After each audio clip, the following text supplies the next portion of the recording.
Well, hello there. Top of the morning to you. Thanks for joining me today. I don't usually cover news events, but this is a pretty big one, and I don't want it to boggle down my next show. What's going on in North Carolina? Kind of suspicious. This is a pretty big land grab, if you ask me. But I'm going to be giving you what I know, and hopefully you'll be rubbing up those search engines yourself and take a looky. If you want to search, go over to Yandex. Stay off of Google. You'll find more information.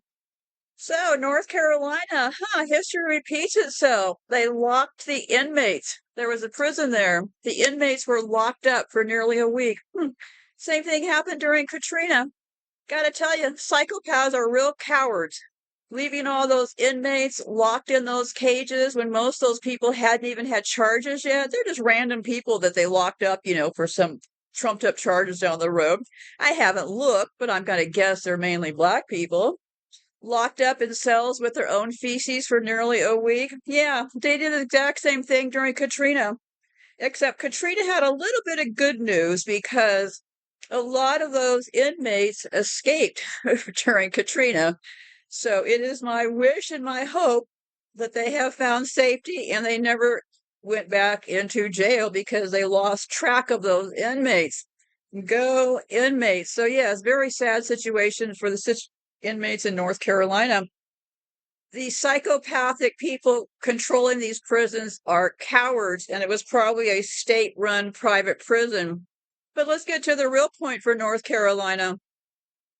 I was cruising around and I saw this comment. It said, why does Tesla have a contract for 2024 to 2025 with the same mining going on in North Carolina right now, where it hit and destroyed the lands to nothing? Tesla had a contract in North Carolina, so I took a look. The company is called Piedmont Lithium, and there's also a quartz company in the area. Piedmont Lithium. Looks like that is where the site of the land grab is going on to support this mining going on. Elon Musk loves to live off those tax dollars, so he probably has millions and millions in tax money going into this project. So where is this landmine? This mine. It is in Gaston County. What happened in Gaston County? Well, it said they seized flooding, widespread power outages. So widespread power outages in Gaston County. So what else is going on in Gaston County? Well, they happen to have a lithium project. The project in Gaston County is currently in development. It will include a $1.2 billion mine as well as a processing plant. The mining project is currently in negotiations because Piedmont Lithium heads up on this. They need to obtain air and water permits as well as a rezoning approval from Gaston County in order to continue to develop the mine. So I am reading this to mean that the mine is getting into action. Anybody plan on stopping this mine? Piedmont Lithium's Gaston County project proposal predicts that 33,000 tons of lithium will be mined per year. No, they're always saying they're going to mine all this stuff, make all this money, right? Well, it looks to me like unless people stand up, it's going to be a reality. According to the proposal, the Gaston County project will operate on 3,600 acres of stolen land. I'm just kidding. According to the proposal, the Gaston County project will operate on 3,600 acres of land, which Piedmont will use half of the land as a buffer and the other half as a mining operations proper. The company plans to have the Gaston County mining operation as both a mining site as well as some processing plant, one of the few of its kind in the United States. The mine is predicted to be in operation for 11 years and is expected to bring in large amounts of profit for the company. Yes, CEO Keith Phillips. So, mining, right? They're starting to convert these mines into nuclear places, but evidently that's not what's going on here. But I'll be back later with what's going on with mining and Bill Gates and this horrifically dangerous thing they're breaking ground on now for nuclear. I suggest moving out of these areas if you can. They're going to be taking them over. So, what is your property going to be like? So, one other thing, it said, I read this article and it said to bolster new supply, Tesla signed an agreement last month with North Carolina focused mining group Piedmont Lithium to buy 5 years of their output starting in 2022. That contract will help Piedmont access finance to bring the mine into production. Yeah, that's how it works. You get the first guy in with some money, and then Silicon Valley will go insane raising money for this bright new future, right? The bright new future on the backs of the people in North Carolina is how it looks to me. So, Piedmont Lithium, what else do we know about them? American mining company in the process of proving economic mineral recovery of lithium at sites in North Carolina, Tennessee, Canada, and Ghana. Heads up those areas. The company has done business deals with Tesla and is planning to invest in a $1.8 billion mine in Gaston County, North Carolina. The surrounding Gaston County community is concerned that the mine will affect their water and air quality. You better be concerned.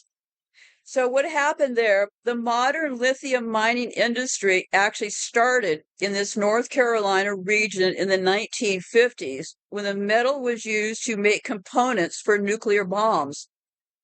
One of the world's biggest lithium miners by production, a company called Able Marie Corp, is based in nearby Charlotte. As of March 2021, nearly all of Abrame's lithium is extracted in Australia and Chile, which have large accessible deposits of the metal. As of 2021, just 1% of global lithium supply is both mined and processed in the United States, while the rest is basically produced in Australia and Chile. So it looks to me like they're willing to tear up this entire part of this country and people's lives to get this 1% of this global lithium supply, right? Piedmont Lithium was founded as an Australian company in 2016. Co-founders include Australian financier Tasso Arima and U.S. geologist Lamont Leatherman, who raised several $1 million of seed funding to start the firm. Arima read about the prospecting work of Leatherman had done in the Gaston County, South Carolina area. Leatherman had explored the area for lithium in surface rock in the late 2000s after thinking back to the green striped rocks of yard. Excuse me. So this guy, Leatherman, said that in the late 2000s, he was thinking and he saw back then the green striped rocks in the yard in his childhood home in the area. And he figured out that those rocks contained rich veins of lithium. Funny story, huh? Yeah, so they knew it was there, but starting in the early 2000s, some genius came up with a plan or the plot, depending on how you look at these things. So there's one other thing I'd like you to pay attention to in North Carolina, likely another reason for this flooding and land grab. I don't know if it's a land grab for sure. Thinky for yourself. Looks that way to me. FEMA is now saying, no, we don't have any money to pay anybody. So, yeah, we gave all the money away to the migrants. So they're just trying to brew discontent amongst each other. Don't take the bait. Stop arguing with other people. Join in solidarity. Stop doing the work of the rulers. Whenever you come out on their side, you are doing their work and making it easier for them. So this is also going on in North Carolina. They have You can't make a silicon chip without it. And what it is this quartz they have in that region. So they're obviously also planning on digging up that area because they claim they can use some computer chips, make some computer chips over there.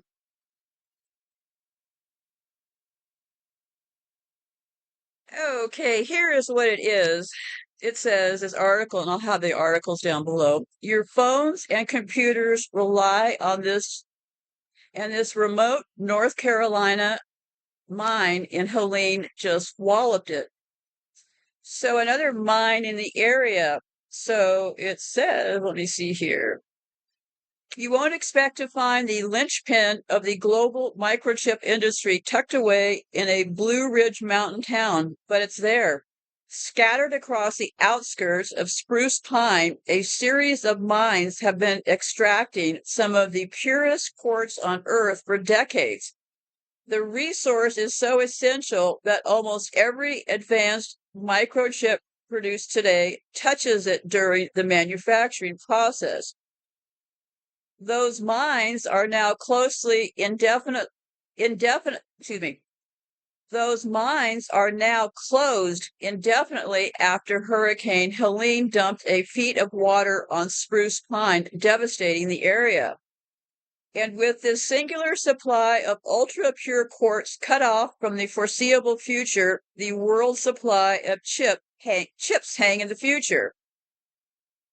To be clear, spruce pine is not the only place on the planet with high purity quartz. Quartz, which is mostly used and made of crystallized silicon, is the second most abundant material in the Earth's crust. But what's beneath spruce pine is special. Spruce pine lies along a ridge of the Appalachian Mountains that were formed when they said they collided to form a singular mass a million years ago. Well, okay, they say that the high silicon, low contaminant nature of spruce pine quartz makes it integral to advanced chip manufacturing, where even an atomic quantity of impurity can jam up the circuitry etched into a semiconductor. So that's why that region also being hit has some value, right? I've talked in the past, I'll try to link those shows. They are started a program where they are going around the world and mapping where all the minerals were. I believe this came out of that process. So I've been talking about this for a number of years. They now have pretty much mapped things out. What you need to understand is this. In some regions, like for example in Africa, people think they own the land, right? Yeah, you think you do, right? What you may own is just the above ground rights. So that means above the ground, you can put your little house, your little farm, whatever you want to put up there above the ground, that's yours, right? But in a lot of cases, you do not own what is below the ground. So what that means is you have no rights in your little house and farm sitting above the ground. So let's say they find some minerals on your property, right? Then they find out that you do not own the below ground mineral rights. This is how the whole trick is going to play out, right? So then you have no rights. So then they can legally roll in with all of those big equipment trucks, all the drills, all the people, all the toxic stuff for excavation, right onto your property, right outside of your lovely kitchen window. They can be out there jackhammering up below the ground. So be aware. Do you own your property above ground and below ground, or don't you? Many states in this country, people do not own their below ground rights. And that's how they've been managing some of this fracking business. So just understand, besides, you don't really own your land to begin with because the United States is a bankrupt corporation, but that's another topic for another day. So I'll be back. I have this big file I'm working on with Iran, bomb Iran. And I will be talking and telling you specifically why all of these threats about bombing the nuclear places in Iran is just a bunch of garbage. They need to keep Iran intact for all of those drugs. So be safe out there and goodbye for now.